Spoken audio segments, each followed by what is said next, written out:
thank you so much for taking the time to speak with me about your chapter, Caroline, Thank you because for making the time for me to chat. I really appreciate the fact that you're going out of your way to enhance the chapter a little more fully, kind of have a conversation around it. Thank you. I appreciate that. Thank you. Um, one of the questions I was curious about from each of the authors is what was it about the emotional aspects of learning that interested you to become involved in this book? First, I really liked your description of how you wanted this project to develop, what your hope was for it.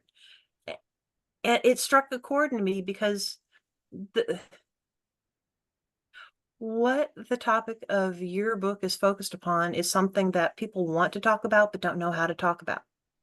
And you're going into that perhaps unsafe space and making that differentiation. And I thought it was really powerful and I wanted to be a part of your project. So I'm going to ask you, and we can't go into too much detail because we want people to read the chapter, Absolutely. could just at a high level talk about the themes that you explore. Um, I was looking at it through something called a Carrera method, where it's kind of an auto-ethnographic type methodology, blah, blah, blah. I'm telling a story and framing it as I go through four delineated processes, talking about it's kind of past, present, future type framework with a little bit of additional um, delineations in there. And it was mostly around the learning environment and what it looks like for course design and how I wanted to create a learning environment that I perceive to be impactful for the learning process, specifically for the learners, for the students. Um, One thing that I mentioned in the book, just from a framing, from an instructional standpoint, any courses that I instruct, I don't call the people in my class as students. I call them learners sometimes, but it's mainly colleagues because I perceive that we're all learning along the way. I get bored easily, in case you haven't noticed yet. I get really bored, and I've actually been nicknamed Squirrel by some people that I get an opportunity to work with. See, don't you get bored easily? I mean, yeah, I'm bored here. I'm done. Let's move on to the next interesting topic, please. And that's how I get bored teaching the same thing every semester, every other semester. So I want to learn from the students just like I'm hoping the students are learning from me. So I'm naturally interested in what they're bringing forward because the assignments, the information, I want to frame the information in ways that are real world, that they're actually using out in the real world. Wenger trainers framework around learning in landscapes of practice is something that I found very powerful. I was doing it, but I didn't recognize that I was doing it. So I reframed it towards learning in landscapes of practice within the courses, so that they're taking the subject matter and the assignments are all around implementing within the real world environment. You have to do something that you have ownership in. What that looks like, the assignment's open-ended enough that you can frame it as you want.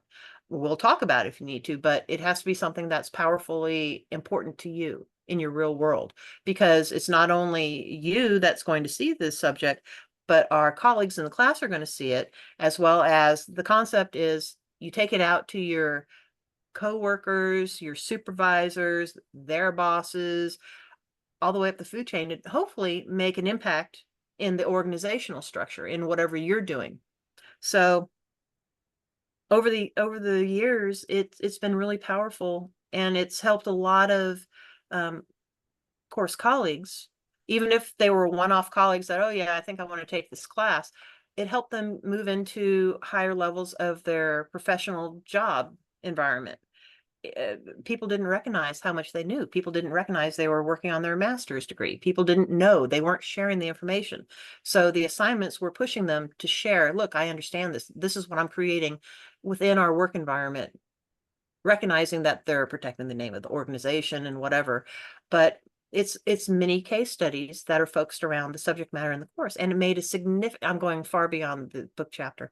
It made a significant difference in their professional journeys. It moved their careers forward, which to me is impactful. And it made them comfortable enough to try something instead of, well, this is my title, this is my role, I can't go outside of my role. Well, but you're doing it for a class, therefore it's okay. So now let's try it, type thing. Interesting. Totally off the wall. No, Here we no, are.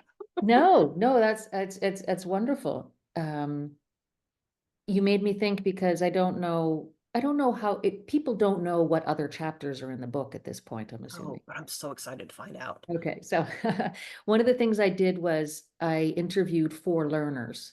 So 4 adults to talk about their personal experiences of learning as kids and then now as adults and how it's influenced them and what they prioritize in their learning, because we don't usually hear from the learners in this kind Right. of context. And so their stories are very personal stories. And you mentioned the Carrere autoethnographic approach.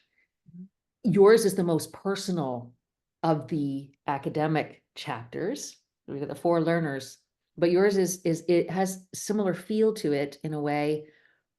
How did it feel to share your personal story in this chapter? Really uncomfortable. It's as I know you've had to go through all these things as well, but as academics, we shut down our personal side because, the limitations and the impact upon whatever research you're doing is significant. So it'll degrade whatever research you're doing if you enhance it with your personal beliefs and all that kind of stuff.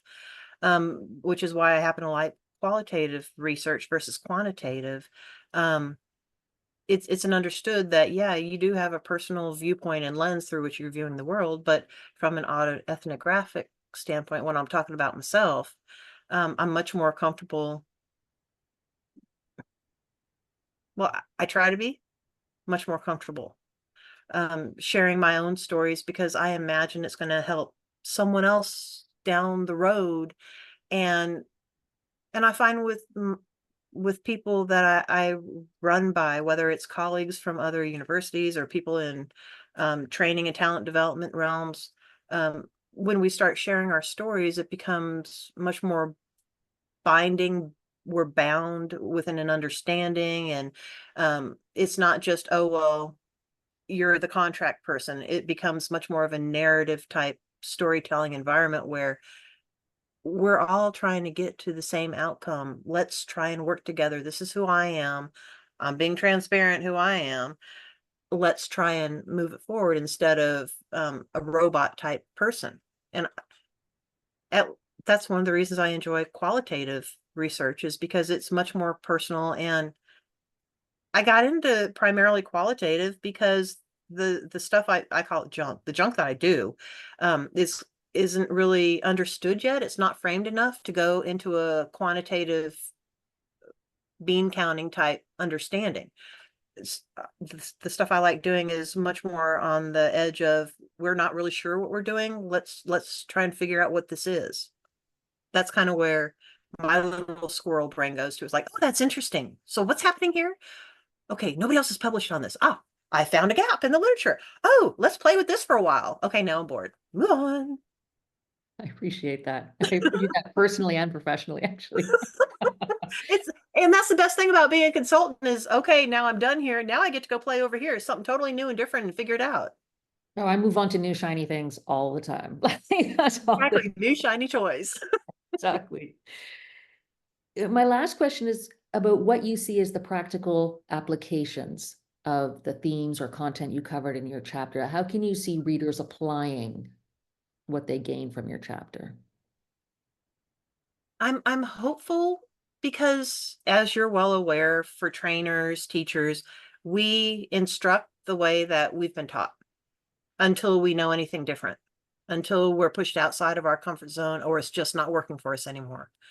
And I'm hopeful that this may just be a first pass to think about teaching and learning in new and different ways,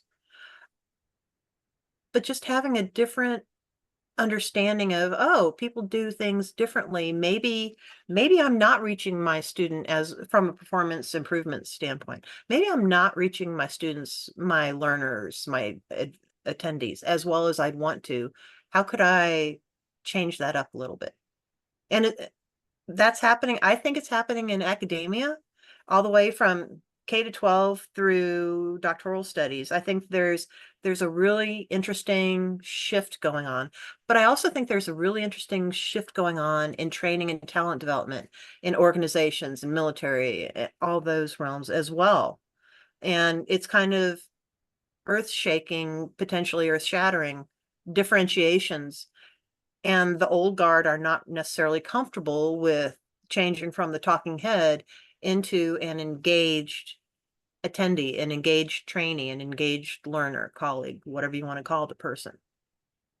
Allowing more control of the information on the side of the person who's learning the information versus the talking head, I know everything, power and control.